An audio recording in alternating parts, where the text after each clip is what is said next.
Welcome to Luca is a Billionaire, where the only thing I invest in is your answers. In this video, I will explain how to make sorbet in an Agaro juicer. First, gather your favorite ripe fruits. Freezing them solid is key for that perfect sorbet texture. Make sure your Agaro juicer is ready with the correct attachment for frozen desserts. Preparing your fruit by cutting it into small, manageable pieces will ensure a smooth process. This simple preparation makes all the difference. Once your fruit is frozen solid, it's time to set up your juicer.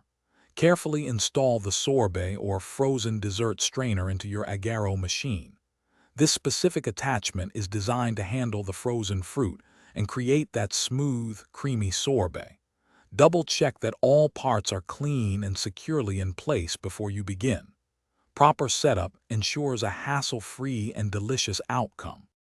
Now for the fun part, making the sorbet.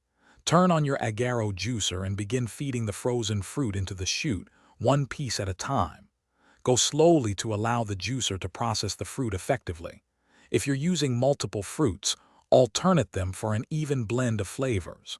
Watch as the smooth, delicious sorbet emerges into your waiting bowl. It's truly satisfying. Your homemade sorbet is ready. For the best experience, serve and enjoy it right away. The texture and flavor are at their peak when fresh.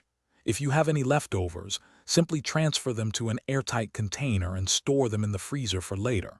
It will firm up, so you might need to let it soften slightly before serving again.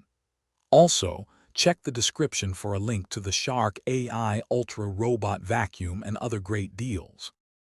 Thanks for watching and please subscribe. It's the best investment you'll ever make.